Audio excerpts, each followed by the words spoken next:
Welcome to this overview video for the Divide Et Impera implementation for the Rise of the Republic campaign pack that was released by CA on the 9th of August 2018 if you're watching this in the future. Now before I get into the depth of this video, I don't want to make it too long. A couple of points. The first one is a very big thank you to the Divide Et Impera mod team for the fantastic effort that they actually put in to make it possible for us to actually play this campaign within weeks of the actual release. I think Dresden actually made the first release of the Divide Et Impera version on the 17th of August 2018, so that gives you guys an idea of how much effort that was put in. And I'd like to emphasize, guys, a very big thank you for all the effort you've put in. And the second point is that this is not a introduction video for a new Let's Play. I might make a Let's Play in the future. This is purely an overview video of the rosters, the playable factions, and probably right at the end I will go in and show you some of the starting positions and talk about some of the issues of playing this campaign map. Now I think it's time to actually go and look at the rosters that have been put in place. Now I want to emphasize, guys, that these rosters are effectively placeholder rosters. Dresden and the team have already stated that it's going to probably take them a couple of months to actually look at the historical records and come up with rosters that represent the starting period, because you can see here the actual starting date is 399, which is 121 years earlier than the grand campaign start date of 278 BC. So obviously they can't just take the rosters from the current grand campaign to be historically correct.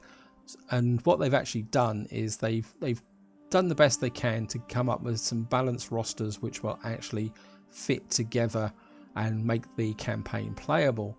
So I think what I need to do now, guys, is just going to go into the custom battle and select the Rise of the Republic. Here's the 9 playable factions. Obviously there's some non-playable factions.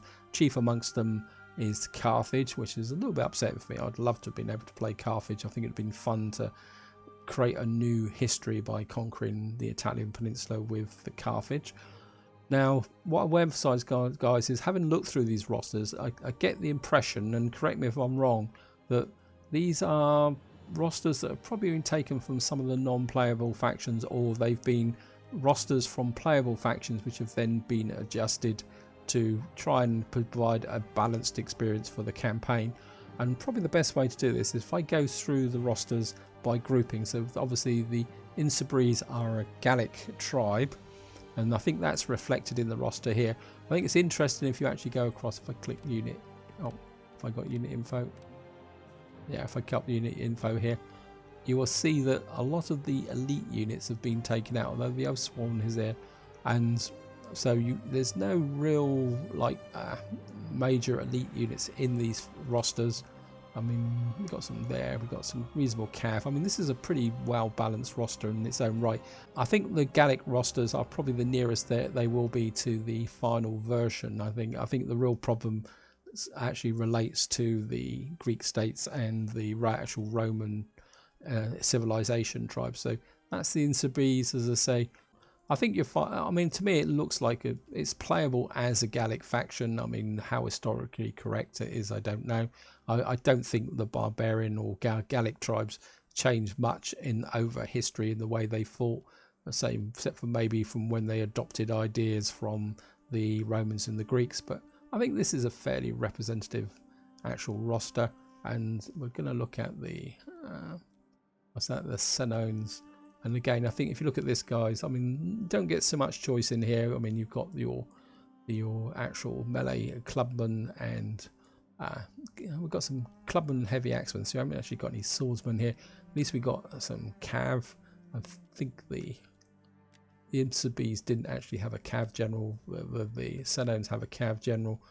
Got some reasonable collection of spear units in here, veteran freemen. I mean, most of them are lower. There's no elite spear infantry in here, and I think we've got some Gallic heavy infantry here. So I mean, these actually have shield wall. They're not actually, so although they're phalanx infantry, they're not strictly pikemen or hoplites. They actually have the shield wall attribute rather than the pike formation or hoplite shield. Again, we've got a reasonable collection of missile troops, which is very similar to the Incibes. If you come down here, in fact, it's virtually exactly the same. And I think with and obviously even though they've got a cavalry general, they've got a bit weaker on the actual cavalry aspect there. So I think that's the two Gallic functions. We'll just go down now, look at the Greek states. So here we are, guys. This is Taurus. This is obviously a Greek lineup. You can see here with the Phalanx infantry. We've got a couple of foot generals, one there, Tarentine general. That's okay, pretty good. Obviously, we've got some fairly low tier Greek infantry, Greek mob. I mean, obviously, you wouldn't be able to recruit the Greek mob because that's really a garrison unit. So what you're saying is we've got a single Greek infantry. We've got a couple of light hoplites. Yeah, Tarentine colonist levies. Obviously, we've got no elite, or we got one elite Greek hoplites. We've got some white shields, Tarentine white shields, Tarentine hoplites. So I get a feeling this is a fairly standard base Hellenic Greek style roster. And we got Peltas, a lot of Peltas. We got some reasonable Greek slingers, which obviously are fairly standard, and got some there. And we got a little bit of cavalry. I've got my favourite cavalry here, the Tarentines. Anyone of you guys follow my series, be aware that I really enjoy my Tarentines. Whenever I can get them, I grab them. Tarentine citizen cavalry. Got some heavy lancers, but they don't really have a big charge bonus. And of course, we've got some reasonable artillery. And I think we're now going to move on to Syracuse. I think of all the factions in this campaign pack, I think Syracuse is probably closest to the actual main campaign. But again, what's happened is they seem to have removed some of the more elite units that you would expect in here. But obviously, at least they've got some reasonable melee infantry. They've got some spear infantry, some phalanx units here, and Syracuse guards. And of course, we've got the missile capability there, Greek slingers again. And of course, we got the gastrofets, I think that's how you pronounce it, which is crossbow infantry. I'm not sure whether crossbow infantry were around in 399 BC. I think I've got a feeling that's a bit more of a late unit. And of course, they got a reasonable amount of cavalry. We've got some, again, they got a bit more charge bonus. But my preference would still be the Tarentines, despite the fact that, I mean, 81 charge bonus. Yeah.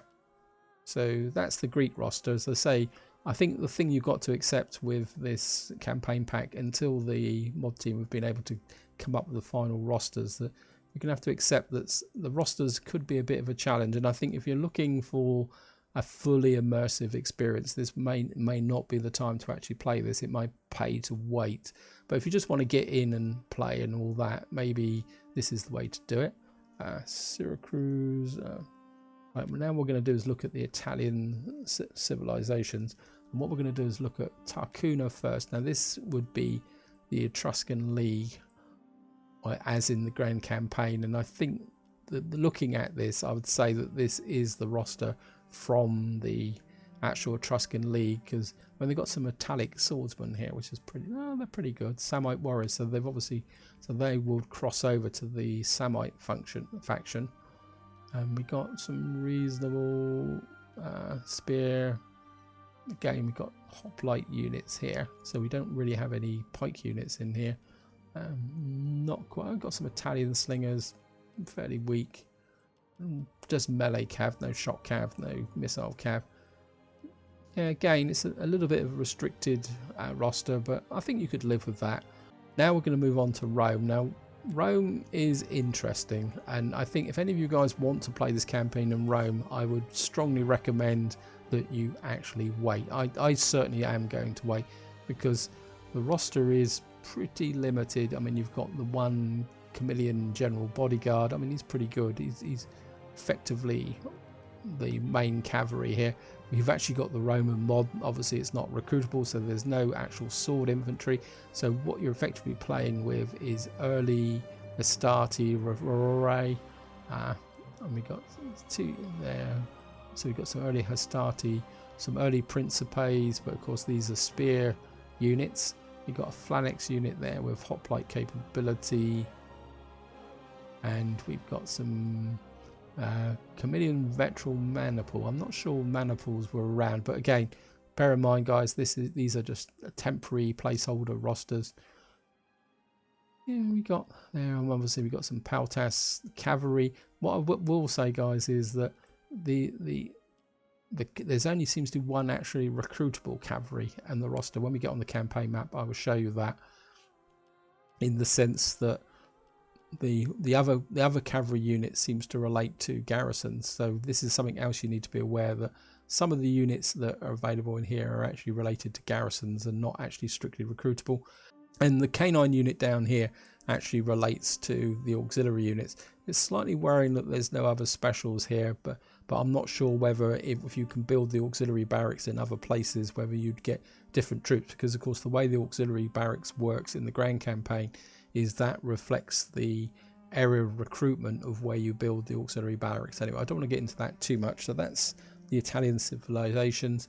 Now you've got the Italic tribes, which is the Veneti here, and again I think this is very much the Veneti non-playable faction roster, in the sense that, because if you actually look, the units are actually named, but I think just to balance the game out, I think what the mod team have done is actually taken out some of the more elite units, because yes, they've got chosen swordsmen, which are probably some of the most powerful swordsmen actually in this campaign pack, so they could be quite handy getting hold of some of these guys.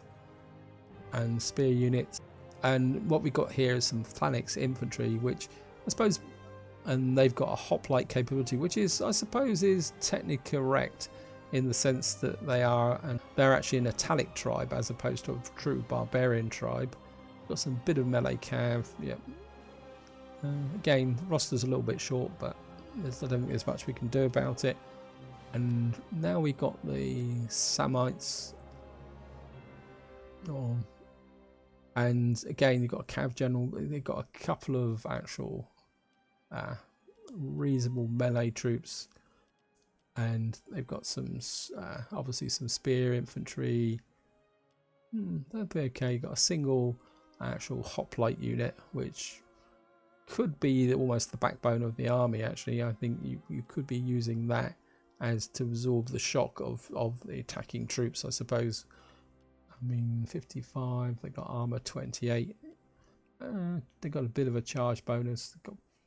I think the battle tactics in this campaign could be quite interesting. I think you may have to rethink some of your battle tactics. We got some Italic slingers, and we got 3 sets of melee cav, Italian heavy cav. I mean, again, if you actually think about that, they've got a charge bonus of 79. I mean, if I go back to, I think, Syracuse, I mean, you've got the Tarantine missile cav here have actually got a stronger charge bonus than the actual Samite melee cavalry. So I think maybe factions that have true shock cav might have a little bit of an edge in here. So that's the Samite rosters. And right down at the bottom we've got the Iolei. And again, these have got a fairly interesting roster, which I've got a feeling has been lifted from one of the actual barbarian tribes. They've actually got Oathsworn here. Carnute Druids. I'm trying to remember that. Carnute Druids actually ring a bell. Are they one of the Celtic factions? But obviously these are probably not historically correct for the Iolei.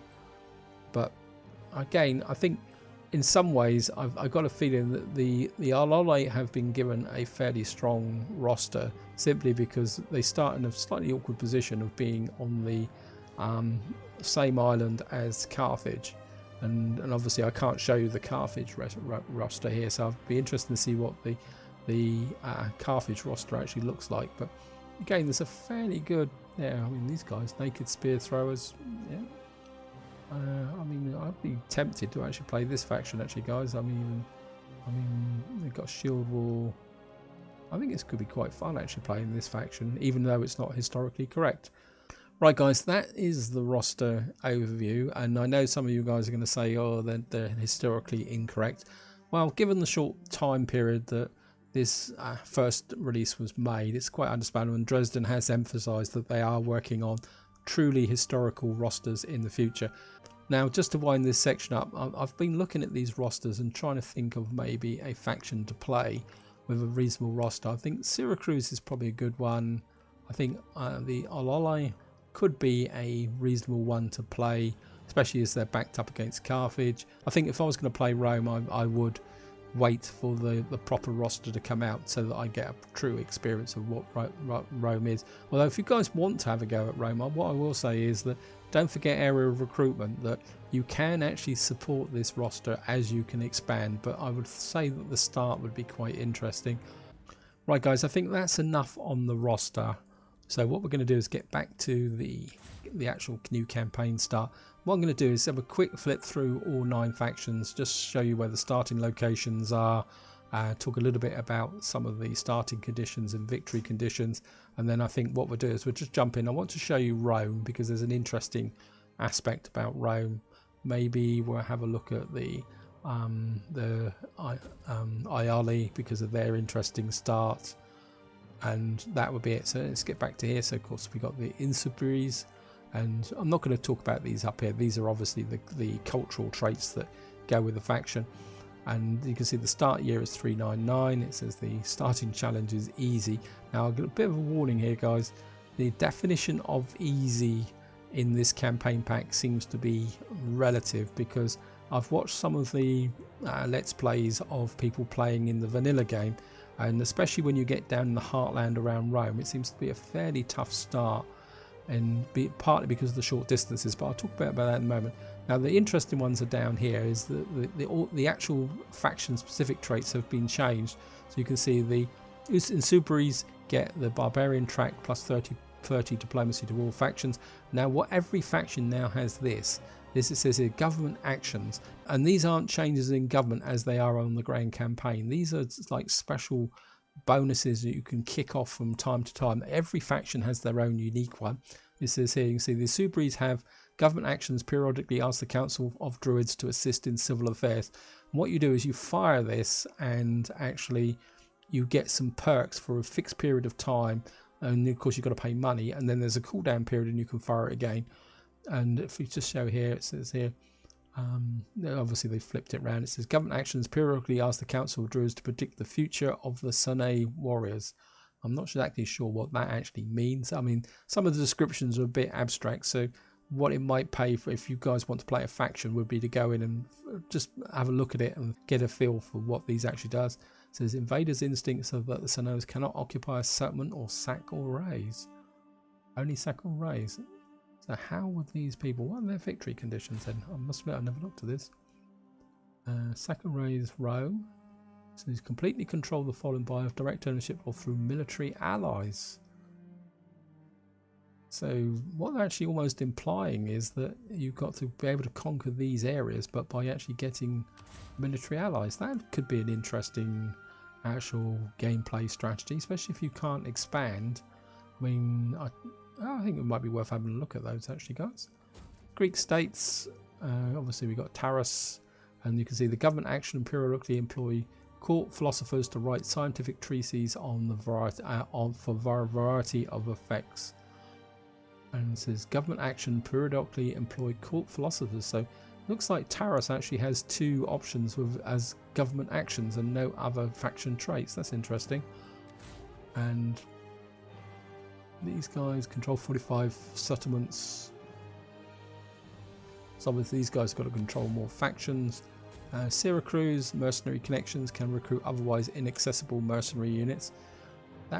Consider how strong the Syracuse roster is. That could make them even stronger. Government actions periodically organise an expedition to colonise distant lands. Now I have looked at this and I'm not sure exactly how it works, because I'm not sure how you can go off and colonise distant lands given how restricted the actual map actually is. So that's Greek states. And of course these are the Italian civilizations. and the Tarracuna. Government periodically organise a Forno Volente summit for a variety of effects. This, I think, boosts your factions like public order and cash. And it says life of luxury. The Etruscans are to lose the game if they lose their faction capital. Another interesting game, but it's almost like CA have been trying to mix up to get different varieties of play style. I'm not sure how effective that's actually going to work. And of course, this is Rome, the one everyone wants to. This is government action periodically organise elections for consuls and dictators. I'll show you that mechanic when we actually get onto the campaign map. We've got the Italic tribes. Government actions can employ the royal herd and horses to assist in military or civil development. And again, what you do is you click the option depending on what you need to boost to get a period of time, and it's got a short. And what I will say, guys, is some of these have longer cooldown times than others, so you can't just expect to pop these all the time. So you've got adaptable warriors. When normal starts, the different units can receive bonuses depending on the terrain. Maybe the Divide Et Impera team can pick up on that and actually exploit that to give some unique characteristics to units. Government action. Periodically initiate an ancient rite of Ver Sacrum to generate an army instantaneously. That could certainly come in useful, but I don't know how powerful that army is. Maybe I'll play the Samnites just to see how well that actually goes.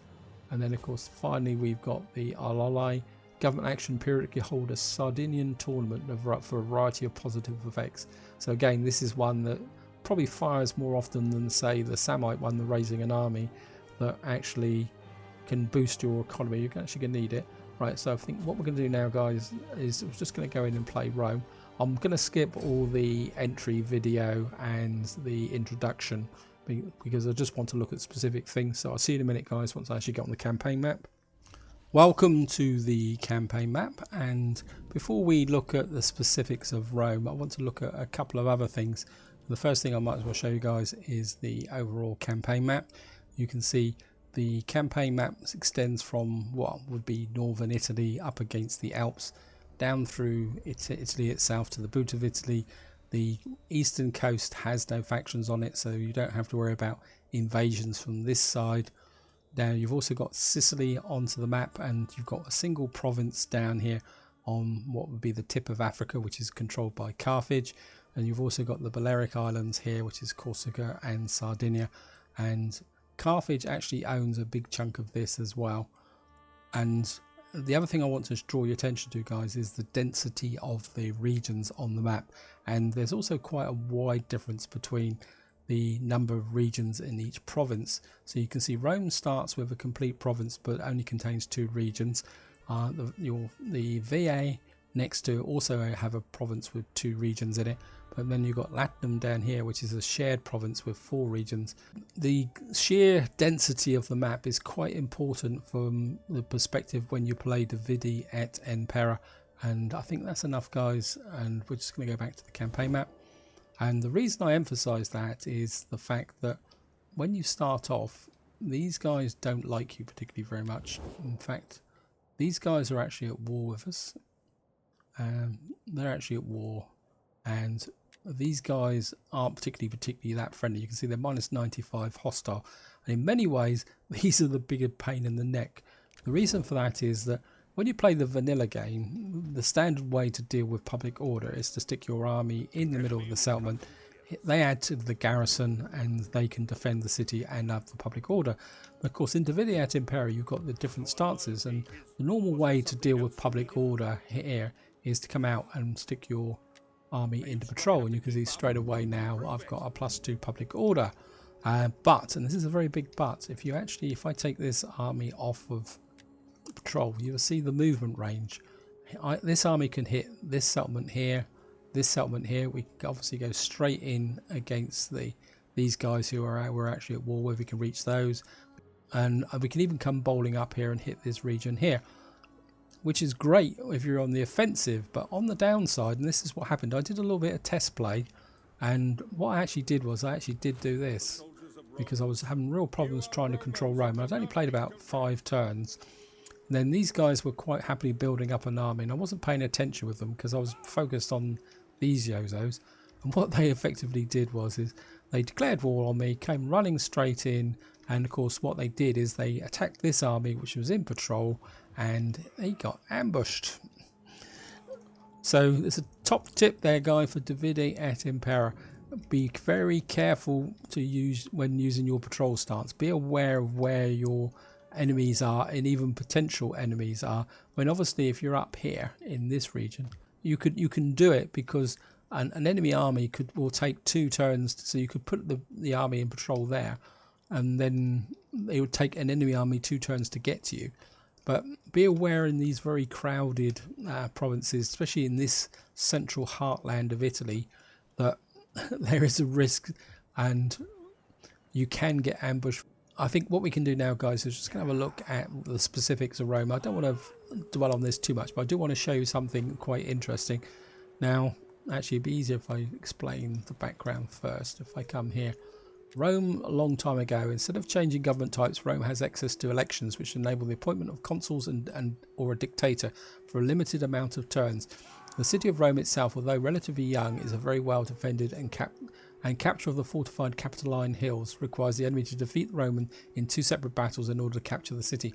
Now, I'm not too sure how that mechanic will work, because technically an enemy army can come in, attack Rome, and Rome starts with a massive 19 stack garrison, so it's, you know, it's a pretty tough garrison. But if the opposition came in and took Rome, does that mean that they would just go away and come and attack again? And if you can't regenerate the garrison, it just means they could double hit you very, very quickly. So I'm not sure if that's actually a real benefit. I mean, if any of you guys have actually fought the campaign and actually experienced this, I'll be very interested to hear from you how that mechanic actually works. But as you can see here, the Capitoline Hill has no upgrades. It's a single fixed building, and more importantly, it also gives you access to the core of the available roster that you will have from the beginning and throughout the game. So there's not much point in actually building a barracks here, and what you actually get from Ostia is actually your recruitment of the releae and your missile troops. Now, the interesting thing is that if I come into here and we look at the actual barracks, you get the roster from a level 1 barracks, including the cavalry. I don't know if you actually do get cavalry here. Yeah, you get the equities and everything. So you would never need to build a barracks actually in Rome. But if you come to level 2, what level 2 actually does is just give you more garrison. And then level 3, you get more garrison at level 4. So in some ways in this campaign at the moment, and I'm assuming that once the mature rosters are introduced, this may change. But at the moment, the only real reason for really building a barracks is once you expand and you want to recruit your base troops, you would need to drop a Field of Mars in. But effectively, unless you really need the benefits from protection from banditry and the garrison, which you may need in a minor region, there's not much point in building this up. Now, the auxiliary barracks gives you access to the canine unit. Now, I'm assuming, and this is very much an assumption, guys, that based on the mechanics for the Grand Campaign, that what you can recruit as you move out will depend on your area of recruitment. So that may change, and at the moment, that default roster, the canine unit, may only be associated with Rome. And I think this is another key point, guys. I think if you're going to play with the current roster on Rome, getting out and capturing areas where you can actually get area recruitment troops may be quite important to building up the capacity of your army, especially if you're moving north against the Venetti up here. And of course, if you decide to go south against the Syracuse, whether that is, I've lost them. Where are they?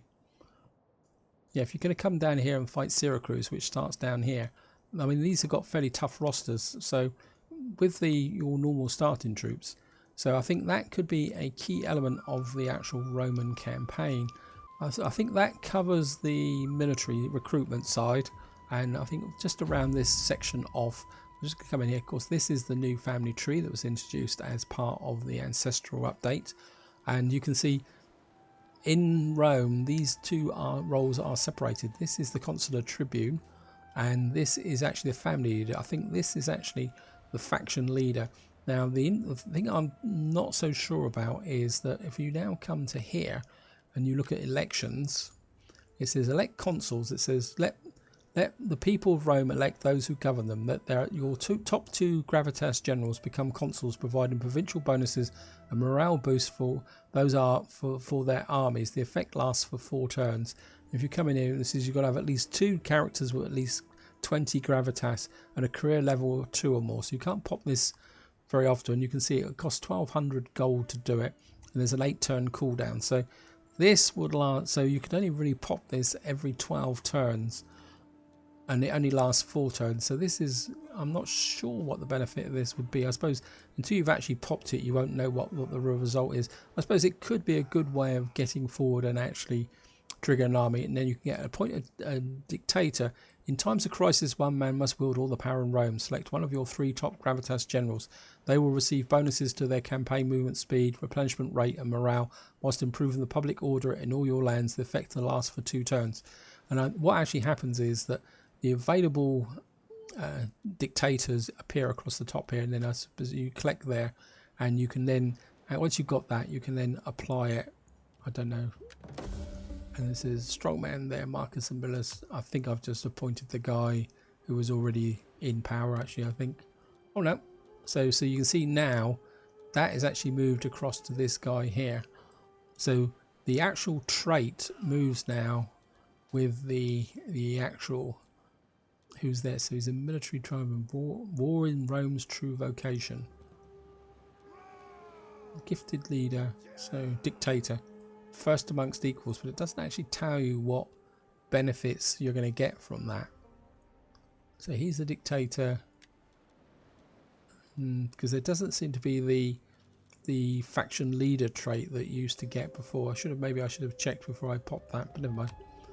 And I don't know if that, and that immediately has an effect on the happiness. So it looks like you get a boost from characters, which is then fix the public order. So maybe that might be the best way to start, and that actually fixes the public order. And I suppose I could just drop that in there.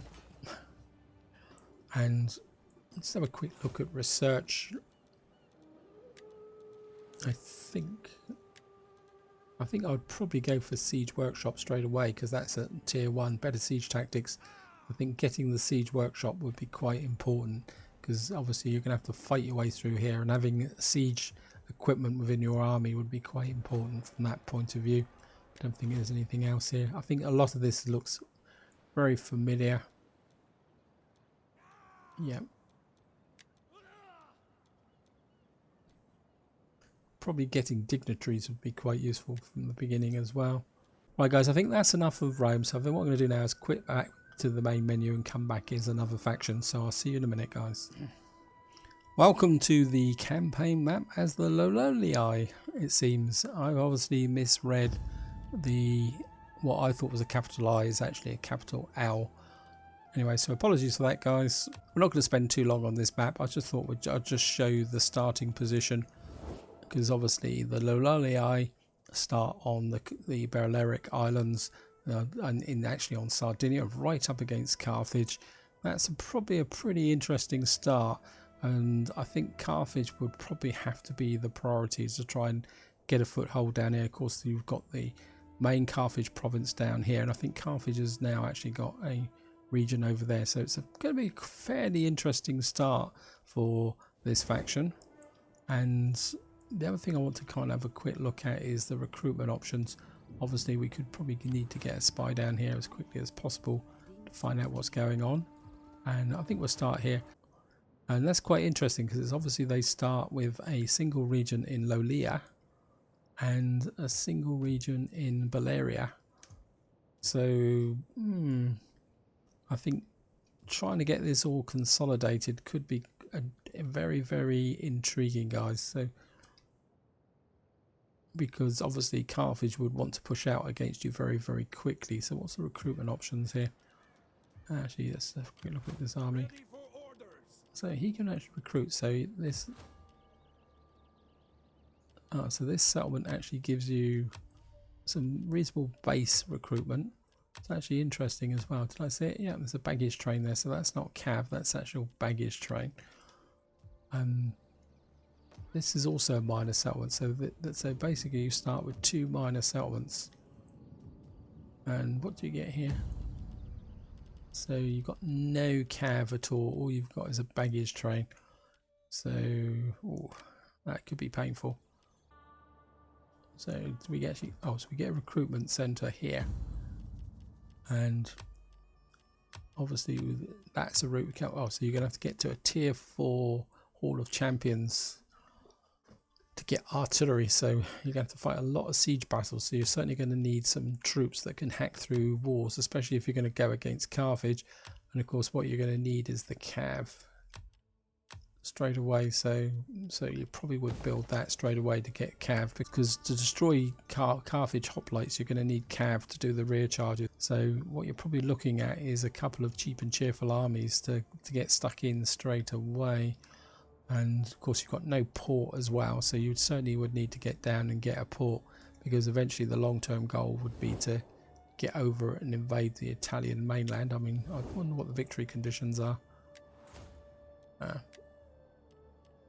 So you'd have to take Rome, Carthage, Tuscia, I think that's Tuscany, Iolei, which is the current one, Balearia. So effectively you've got to consolidate this, Sardinia and Corsica. That's not too bad. Maintain forward to construct 10 of the following buildings. That's achievable, actually. I should think. Following that, must have no territorial forces. So, but effectively, they're saying you're going to have to wage total war on Carthage. That could be a fun campaign to actually play, actually, guys. Let's have a quick look at military tech. Yeah, so you're probably thinking of going that route, I would say. Get the tier 3 stables and the proving grounds. Yeah, farming. I mean, you would probably need to keep the 20,000 because you've got negative income at the moment. So that would be a bit of a challenge as well. I mean, you could merge the armies up into a single army, save a bit of cash that way. Anyway, we're not here to talk strategy for the beginning. And the other thing I want to have a look at is the family tree. So you've got somebody that's already dead at the age of 5. He looks a bit old to be aged 5. And he's 21. So you've got a few more options. And of course, this time the two are combined together. The chief, it's the chief and the family leader. So he's got it there. And obviously this time, unlike the Rome, you've actually got the trait in here, which will carry forward with the actual family chief. And there's only one clan of the Sun, so that should make managing the politics a little bit easier. Still negative though. Populist and there. And I think we'll just have a quick look at this. So this is the Sardinian tournament. Priests claim that the gods are disappointed with our lack of warrior spirit. Ritual combat will help us. Provides one of several beneficial effects. So I don't know if we can apply that. So we get healthy reinforcements. So it's almost like by doing this you get some random military related capability. And it's +5. Unit replenishment +5. And it won't tell me. And so that's going to last for 5 turns, and then you get 6 turns cooldown. I suppose it would be useful in a battle, but I think it might be a bit too random. I mean, you couldn't fix public order with it, though no public order isn't actually a problem here. I think that's enough on this faction. Quite interesting to play, but I think I might be inclined to wait just to see what the mature actual roster would look like. Although it could be fun to actually have a direct crack at Carthage. I think what I'm going to do now, guys, I'm just going to drop out and come back as Syracuse. So I'll see you in a minute, guys. Right, here we are. We are on the map as Syracuse. I always call it Syracuse, but obviously the correct pronunciation is Syracuse. Apologies for my pronunciation today. I'm obviously a little bit out of step. And just to give you an idea of the starting location, although I think most of you will be pretty familiar with it. Again, we can't quite get visibility on the Carthage homeland, but obviously you can see here that Sicily is made up of 3 provinces, 3 reasonable sized provinces. This is a 4-region province, this is a 4-region province, and this is a 4-region province. This is quite a good start actually. And it looks like Syracuse actually starts with all 4. Okay, this is quite a powerful start. And Carthage has a single region down here, which we got no information on at the moment. And so obviously the first step in this campaign would be to unify Sicily, drive Carthage out, and depending on the relationships, we're not at war with anyone, are we? Oh, we're at war with Carthage, so Carthage would be the priority, and keep these guys happy until such time as we're ready to move into Italy. Looks like these guys are actually same blood, so it might be possible to get a bit of an alliance going with these guys. These are actually, he's not at war, but he is, because obviously he's lost territory. It might be good to team up with this guy to fight Carthage to start with, and to get a power base. Anyway, again, I'm talking tactics at the start of the campaign. Let's just have a quick look. Just curiosity, guys. I just want to check. So obviously this unlocks all the base recruitment as well. And again, as I said in the Rome campaign, this is for fixing the public order, though this doesn't have a... Wow, minus 478 gold. For fixing the public order, this is quite good. And yeah, pretty basic recruitment here, which is probably coming from here, so you certainly would probably need to get barracks underway, partly to get the cav. And there's my favourites, the Tarentines, so I'd be looking to get to level 2 straight away, because again the key to breaking Carthage is cav, a strong front line with protected flanks, and then the cav round the back to smash their hoplite fronts. A little bit of overlap there with the size of the roster, but that can be avoided. And we got some pretty powerful high level cav here. Yeah, just get in, have a look at the family tree. Well, he's actually the heir, family leader. Again, these guys are linked together, and of course we've got the tyrant trait there, and it's only one family. That's okay. And we've actually got an additional noble here. So what's the politics? They're actually positive. Wow, that's a pretty good draw there. I think I could play this. And this is the strange mission, because it says send expedition, gather able men and send them out to explore the seas. Hopefully we'll find rich lands to settle. Depending on which territory you select for the founding of a colony, you will receive faction-wide bonuses and strategic resources effect. But it doesn't seem to give you an option, because it says depending on what territory you select, but it doesn't seem to give you the option of a territory. You just send out an expedition like that. It says our expedition has successfully set sail, but it doesn't tell you where that expedition is going or what. So I'm most inclined to play Syracuse just to find out where that expedition goes, because nothing's appeared on the map and I've spent a lot of cash to do it. Anyway guys, I think I want to keep this relatively short, so I think that's a quick overview of the Syracuse start. And originally this is where I planned to end the video, but my curiosity's got a bit much for me. And what I want to do now is look at the Sinones, this faction that cannot conquer. So what I'm going to do now, guys, is quit back to the main menu, and I'll see you back on the campaign map. Okay guys, here we are on the starting location for the Sinones. And you can see they start like up on the northern bit of the Adriatic on this side of the water. And I just had a thought, because of course I've forgotten the actual attack mechanic, and I think you can actually do this, guys. I think I'm just going to do is come up here, come up over here, and see what we can recruit. We got loads of money. This is not the way to start a campaign, guys. I emphasize that. Let's get a bit of cav. I'll get a load of these guys. Actually just dump the cav, get that, so that I've got a majority. Can we get any get some actual mercenaries? And I'm just going to do a quick end turn, guys. I'm just going to ignore that. Yeah, well, we've got a food shortage, I know that. And Right, I think. Let's just make sure we can guarantee to win. Declare war. Yeah, declaring war, having treaties in shortly yet because we got a treaty, but I don't care. Right.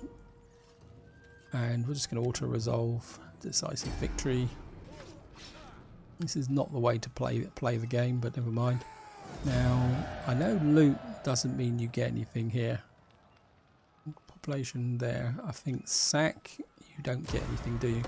Ready for battle. So loot you don't, but Ready for battle. Laying siege to their thirsty for battle. And I think raise you can actually occupy. Ready for orders. So the only way this faction can actually progress and occupy land is by attacking and raising. But I think this brings back the old loot raise combination. Look, I think this could be quite a fun faction to actually play, guys, as properly. We've actually got 21,000 cash. We've obviously upset all the neighbours. We can repair that, and probably would put that in there. Let's drop that in anyway, guys. Right, guys, I'm glad I've got that cleared up in my head, because I just couldn't see how you could actually expand and occupy without actually taking settlements. But obviously you have to take them by raising. But with the looting ability, you can make a lot of cash. Obviously, this is going to be a very aggressive, forward-rolling type campaign, and obviously none of your neighbours are going to like us very much. But I think it could be a really fun campaign to actually play. And you never know, I might go for it, and especially when you're up against these here, because what you could do now is effectively push straight across here, expand out, probably take out the Iolei. What's their recruitment capabilities like? Oh, they've got that there. They've got their missile troops come from there, the garrison's there. They've got some pretty good actual frontline troops. They've got artilleries again, level 4. Skirmishers are from both sides. You get cav on this side, you get some cav there. Anyway, let's just have a quick look at the politics, seeing we're here. Got Brennus. Yeah, he looks a pretty tough old guy with his pigtails, doesn't he? And there, and of course, he's actually the chief and the family leader. The clan of the sun. They don't like us very much. And we'll just have a quick look at this. So we got, this is got two options here. Got divination. The druids read the fortune of the commander and reveal his true identity. One of the generals will receive a bonus when fighting in a specific circumstances. The effect will last 5 turns. That's not too bad actually, because it means you could kick this off every 9 turns. At 700 gold, not too bad. What's war degree? Consult the druids to find out which people offend the gods the most. All your generals receive bonuses when fighting factions of a specific culture. So this could be a bit of a random effect. Let's give it a go, guys. Give it a whirl. That could be something useful to pop once you actually get close to the Etruscans, because of course they're over here. I think, where are they? They're about here on the map, hidden in the clouds. But of course it's arbitrary, and therefore you could pop that and get nothing, and then you won't be able to get anything for so many turns. Right, guys, I think this is where I'm going to leave it. I can't see any point of showing you any more factions. What I would recommend is, if you're considering doing a Rise of the Republic campaign in Divide Et Impera, that you go through all the factions that attract your attention, or just all of them. There's only 9 of them, and play around a little bit, knock off the various diplomatic actions, just to see what actually happens, especially when you get to the faction that you want to play. I think it's certainly worthwhile doing the preparation for that, because there is certain random elements, and the bonuses are a bit obtuse. They're not when you actually look at the descriptions. And I think that's it. So hope you enjoyed the video. Hope you found it interesting. Any questions, comments, feel free to add them to the videos. I will try and answer them to the best of my abilities. And if any of you guys are already playing Rise of the Republic in Divide Et Impera, it'd be very useful for any tips and hints, best factions and opinions that you've got, because I am considering actually playing a Let's Play on this, but at the moment I'm a little bit pushed from time due to the fact of my real-time job. So I'm I may have to delay. I'll just see how it goes anyway, guys. So this is where I'm going to leave it, and until next time, whatever you do, enjoy your gaming.